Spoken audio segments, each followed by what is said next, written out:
আমার আগের বক্তা অত্যন্ত দুঃখের সাথে অনেক কথা বললেন যে নির্বাচিত জনপ্রতিনিধিদেরকে কাজ করতে দেওয়া হচ্ছে না, উল্টে এদের বিরুদ্ধেই মিথ্যাচার করা হচ্ছে। আমাদের জেলা সভাপতি আব্দুল মালিক সাহেব বলেছেন যে বিধানসভার কথা, কদিন আগে নাকি আমার কাছ থেকে কেউ কি চেয়েছে, হিসেব চেয়েছে। আরে উনি এখানে আসার আগে আমি অনেক আগে বলে দিয়েছি আমার 5 বছর শেষ হওয়ার সাথে সাথেই আমি আমার বিধায়ক ল্যাডের মাধ্যমে কত টাকা পেয়েছি, কোথায় কত টাকা খরচ করেছি, এবং আমাকে যে মাইনে দেওয়া হয় সেই মাইনে আমি কত টাকায় কোথায় শিক্ষা, স্বাস্থ্য, মেয়ের বিয়ে থেকে শুরু করে কোথায় কিভাবে খরচ করেছি সবটাই আমি জনসাধারণের কাছে তুলে দেব। ভাঙড়ের ভোটারদের বাড়ি বাড়িতে খামে ভরে পৌঁছে দেওয়ার চেষ্টা করব। যদি না পারি বড় বড় ব্যানার করে মোড়ে মোড়ে টাঙিয়ে দেব। এই দায়িত্বটা কি উনি নিতে পারবেন?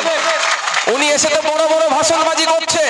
ওনার উদ্দেশ্যে জানিয়ে রাখি, আমি বছরে মাসে যে টাকা পাই সাম্মানিক ভাতা, আগে 80,000 ছিল, এখন ওটা বেড়ে 1,20,000 হয়েছে।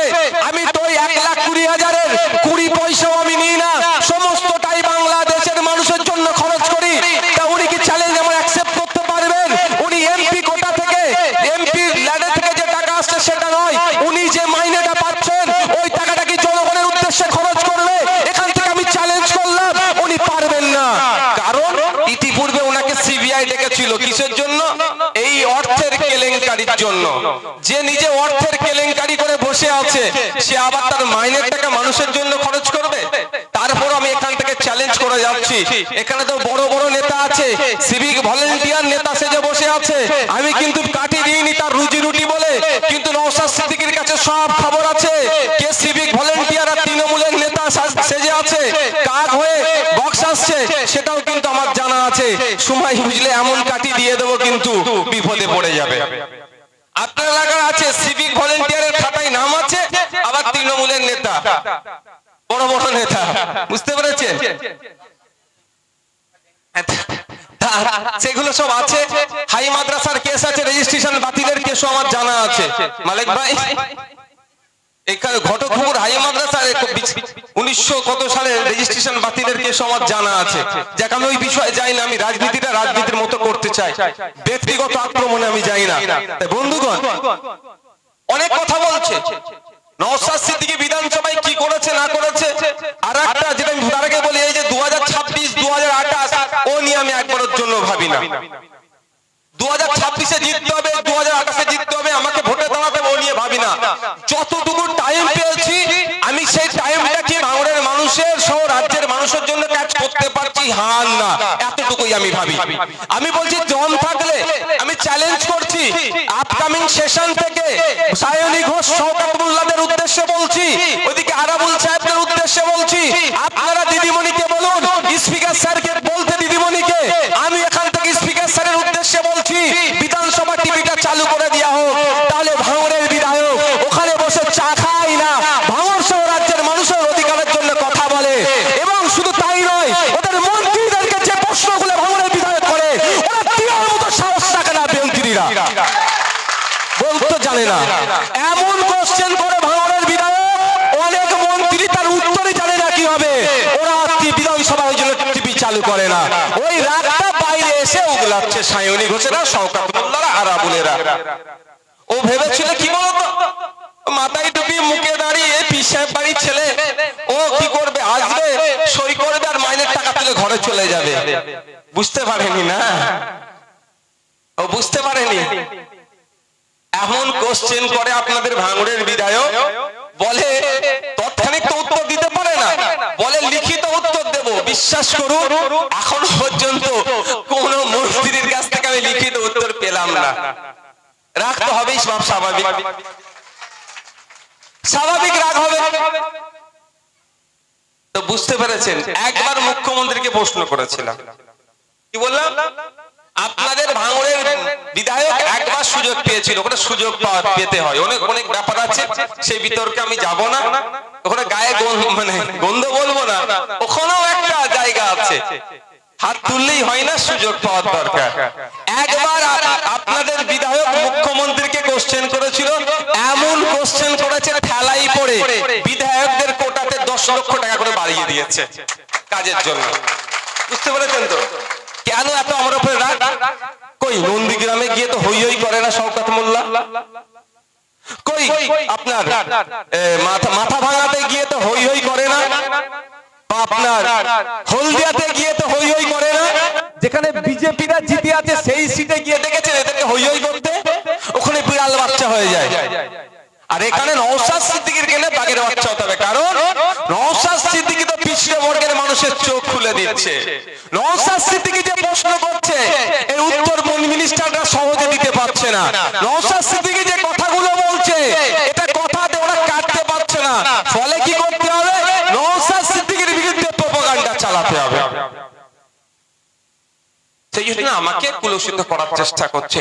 আমি এদের নিয়ে ভাবি না, কিন্তু এই প্রসঙ্গ তুল্য বলে আজকে বলছি। এই প্রসঙ্গ তুল্য বললে আজকে বলছি। আজকে সায়নী ঘোষ মহাশয়া এসে অনেক বড় বড় কথা বলছে।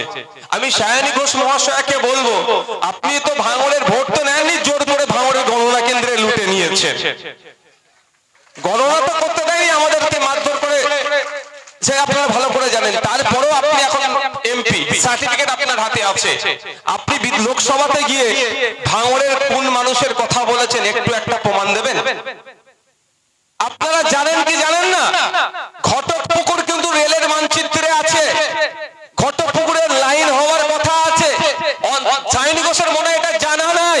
তাই আজকে সায়নী ঘোষকে আমি এখান থেকে বলতে চাই, আপনি এরপরে পার্লামেন্টে গিয়ে যে স্পিচ দেবেন, স্পিকার স্যারকে বলবেন, স্পিকার স্যারের মাধ্যমে দেশের রেল মন্ত্রীকে বলবেন ঘটকপুকুরের উপর দিয়ে যে রেল লাইন হওয়ার কথা ছিল যত দ্রুত সম্ভব ওই রেল লাইনটা করতে হবে। তাহলে জানবো আপনি ভাঙড়ের মানুষের কথা ভাবেন। খোঁজ নিয়ে দেখুন, উনি জানতেনই না। জানবে কি করে? জানবে কি করে? ও তো রিলের জিনিস আর রিয়েল লাইফে আসছে। রিলে থাকার কথাও রিয়েলে আসছে, যে জানবে কি করে? বড় বড় কথা বলে। গুন্ডা মোস্তান ফেল হয়ে গেছে, এখন পুলিশকে কাজে লাগাচ্ছে। আমি একটা জিনিস ভেবে পাচ্ছি না। আমি ভাঙড় থানার সহ ক্যালকাটা পুলিশ ভাঙড় সাব ডিভিশনের আমি অধিকর্তাদের উদ্দেশ্যে একটা কথা বলতে চাই। গত কয়েকদিন আগে ভাঙড়ে এক নেতা, তৃণমূলের নেতা কি বলেছে? পুলিশের প্রতি নাকি আর ভরসা নাই, এবার লাঠি শুটাই ধরনের কথা বলেছে। আমি বলে চাই, ভাঙড় থানার ওসিআইসি নয়, ভাঙড়ের ডিসি স্যারকে বলবো, আপনি একবার একটা বাঁশি নিয়ে দাঁড়ান, পুলিশ নিরপেক্ষ থাকুক, তারপরে বুঝিয়ে দেবে এরা কারা। পারবেন? ডিসি স্যারকে বলছি, আপনার পুলিশকে অপমান করে গেল, যেটা যে জনপ্রতিনিধি অপমান করে গেল, সেই অপমানের বদলা কিভাবে নিতে হবে আশা করব আপনি বুঝিয়ে দেবেন। কারণ আমরা অত্যাচার সহ্য করার পরেও আমরা পুলিশ জিন্দাবাদ বলি, ক্যালকাটা পুলিশ জিন্দাবাদ বলি, আর আপনারা যাদের হয়ে চাটুকারিতা করেন। ডিসি স্যার না করলেও ওসি স্যারেরা করেন, ওসি স্যার না করলেও বড়বাবু মেজবাবু কারাও করছে। কারণ আমরা দেখলাম লোকসভা নির্বাচনের সময় এই ছাগলগাছিতে আমার মায়ের মাথা ফাটালো, আমার বোনের যারা মাথা ফাটালো, তাদের বিরুদ্ধে ব্যবস্থা নিলেন না। তারপরেও ও এসে কি বলে গেল? পুলিশের প্রতি আর ভরসা নাই। সত্যি আমি ভাবি এটাই। পুলিশদের কি খারাপ লাগে না? পুলিশদের কি খারাপ লাগে না যে ওর হয়ে কাজ করছে, আবার ওরাই ওকে গাল দিচ্ছে, বলে যার হয়ে চুরি করি সেই চোর বলে? সেটাও খারাপ লাগে না? হ্যাঁ, এবার আমি বলবো পুলিশ বন্ধুদেরকে একটু ভাবো, নিরপেক্ষতার সাথে কাজ করুন,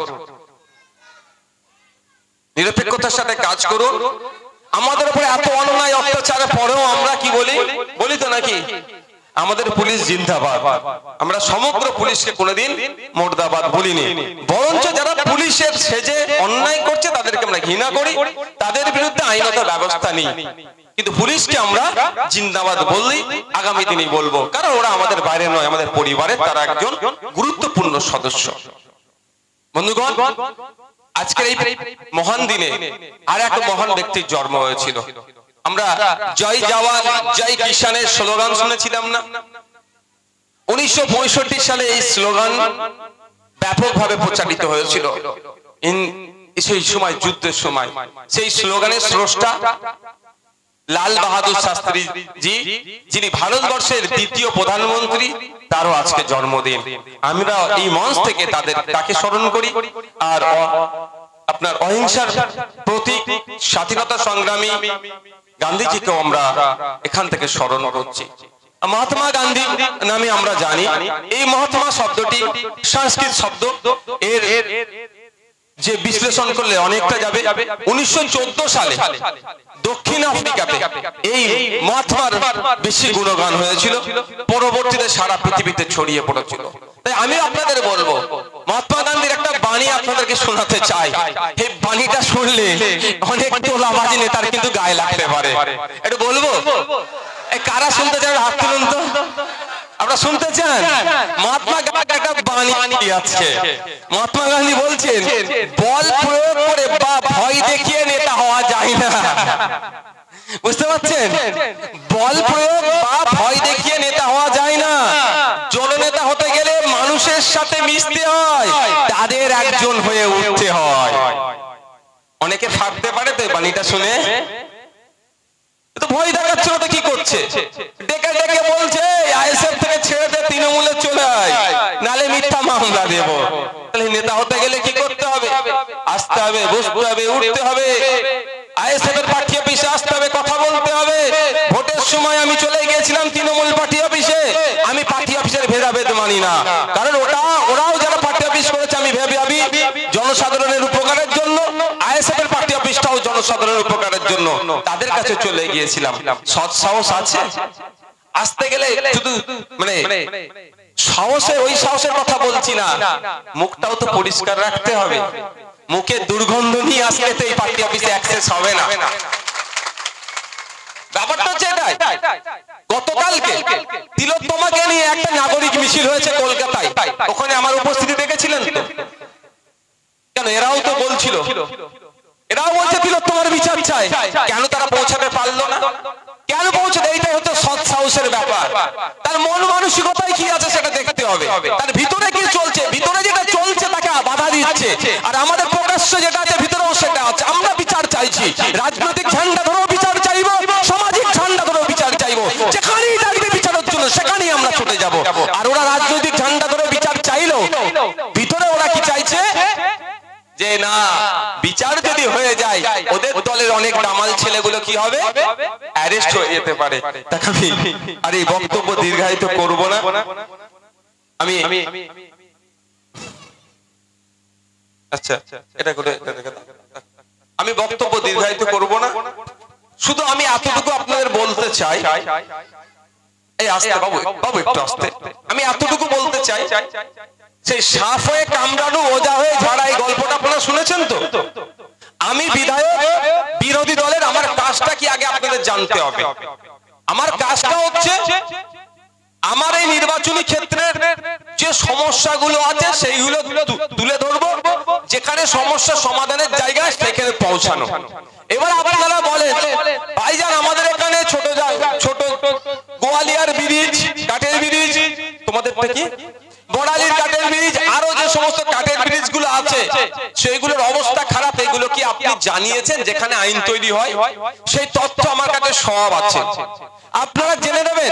বলে রাখছি আপনাদের, ছোট গোয়ালিয়ার যে ব্রিজ, ছেলে গোয়ালিয়ার যে ব্রিজটা আছে, 80 লক্ষ টাকা অ্যালটমেন্ট করাতে নওশাদ সিদ্দিকী বাধ্য করেছে বিধানসভাতে। এটা আছে না?